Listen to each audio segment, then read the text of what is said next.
TV-spektakel The Passion is volgend jaar in Terneuzen.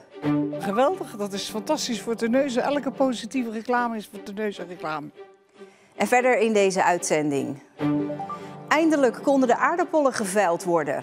En hoe zij een voorbeeld werd voor velen.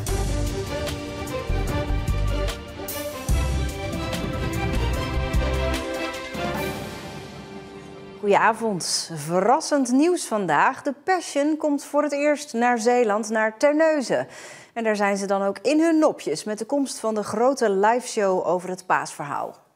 Als je voor me staat, smelten mijn gedachten. Geweldig, dat is fantastisch voor Terneuzen. Elke positieve reclame is voor Terneuzen reclame. Zeeuws-Vlaanderen is eigenlijk altijd wel een beetje een ondergeschoven kindje. Dus ik vind het eigenlijk wel leuk dat zo'n evenement ook een keer in Terneuzen komt. Soms sluit ik even mijn ogen, soms zie ik spoken.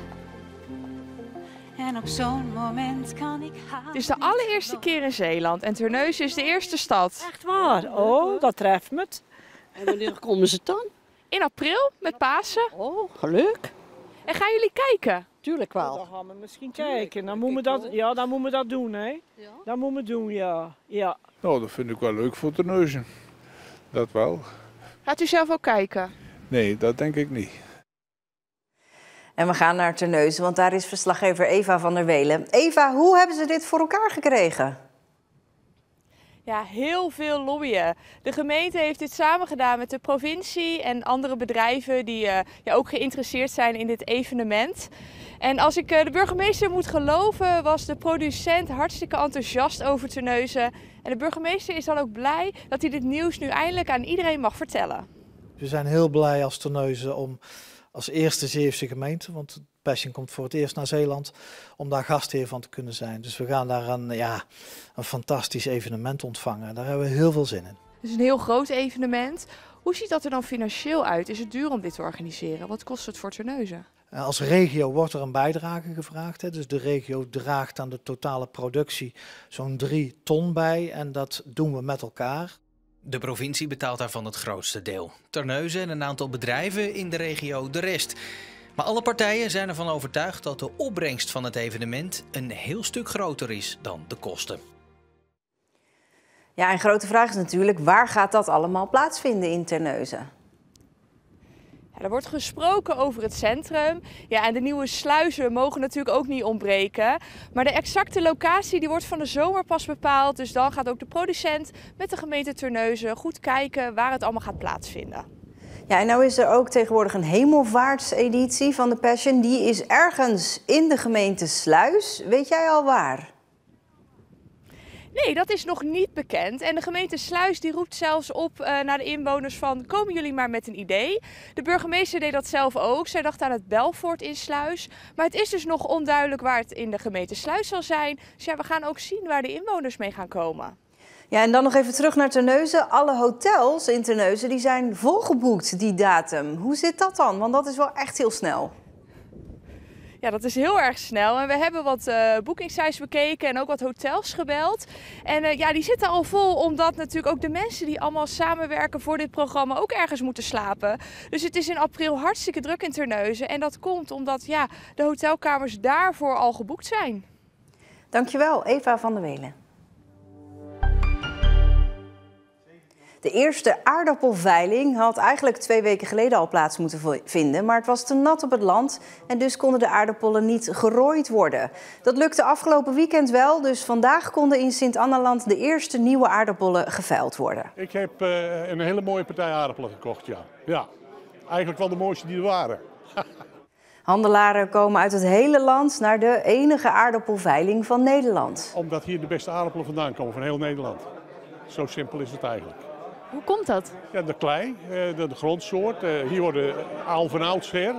Komen hier eigenlijk altijd de eerste vroege aardappelen altijd vandaan. Dus dat blijkt gewoon dat hier de beste streek is om die aardappelen te telen. Maar ook de Tolse boeren hebben het dit jaar niet makkelijk. Door de vele regen ligt de aardappelziekte Phytophthora op de loer en zijn aardappels moeilijk te oogsten.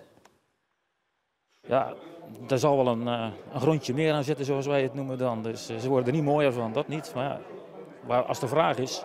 En die vraag die is er. Die markt is leeg op het moment, dus ja, je kunt aanvoeren wat je wilt, gaat toch weg. De prijzen van de aardappelen waren vandaag dan ook hoger dan normaal.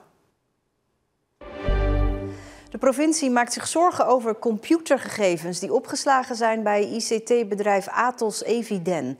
Dat Franse bedrijf dreigt failliet te gaan. Er zijn gegevens van de provincie opgeslagen over subsidieaanvragen bijvoorbeeld en het opruimen van drugsafval. Zeeland vreest dat die gegevens verloren raken als het bedrijf failliet gaat. En samen met andere provincies worden daarom maatregelen genomen. Dat kost Zeeland zo'n €74.000. De gemeente Reimerswaal wil onderzoek doen naar renovatie van de huidige sportvelden in Krabbedijken. Het was eigenlijk de bedoeling deze sportvelden te verplaatsen naar een terrein buiten het dorp. Dat gaat misschien niet door na de vondst van de knol Cyperusplanten op uitruilgrond voor een boer. Deze knol is een hardnekkig onkruid dat zich razendsnel verspreidt. Hierdoor is het perceel niet meer interessant als akkerbouwgrond. Het huidige sportcomplex in het midden van Krabbedijken is verouderd en moet plaatsmaken voor nieuwe woningen en een scholencomplex.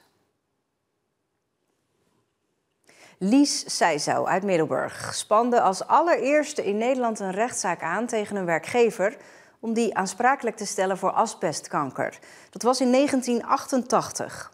Haar man, die jarenlang bij de Schelde had gewerkt, overleed aan de ziekte. Sinds die rechtszaak veranderde er veel en is Seijzouw een voorbeeld voor velen. Ik was boos op de Schelde dat ze dat de mensen aangedaan hebben. De man van Lies overleed in 1989 aan asbestkanker. In de laatste maanden van zijn leven bundelde Lies haar krachten met de vakbond. Het moest klaar zijn met al die asbestslachtoffers bij de Schelde. De top wist wat de asbest deed. En dat werd allemaal, dat hoefden de arbeiders niet te weten.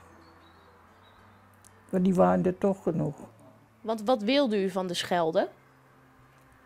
Dat ze schuld bekenden, dat ze de mensen bewust de dood in hebben gejaagd. Na 11 jaar procederen kreeg Lies haar zin. De Schelde kon niet bewijzen dat de werknemers veilig te werk gingen. Lies kreeg een slachtoffervergoeding van het bedrijf, werken met asbest werd verboden en het instituut Asbestslachtoffers werd opgericht. Wat doet het instituut precies? Die zoekt eerst alles goed uit.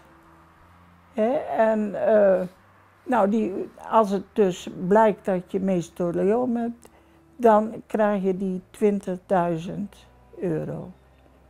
En kunnen ze de werkgever nog achterhalen en wilt die betalen, kan je nog geld erbovenop krijgen. Ruim 500 asbestslachtoffers hebben vorig jaar in totaal €12 miljoen financiële tegemoetkoming ontvangen. En ondanks dat Lies inmiddels 85 is, blijft ze betrokken bij de asbestslachtoffers. Als ze voor een second opinion waren en toch de boodschap hebben, sorry, er is niks. Met een kopje thee, kopje koffie, doos tissues. Ik kan het voelen wat ze meemaken. Ik heb het ook gevoeld. Lies kreeg een lintje voor haar inzet en zorg. Maar zelf vindt ze het de normaalste zaak van de wereld. Nee hoor, dat moet je gewoon doen. Als je kan helpen, help je toch. Maar ik heb ook een lintje gekregen, maar waarom? Ja, je doet zoveel vrijwilligerswerk. Ja, maar dat doe je toch gewoon. Gelukkig voor de mensen.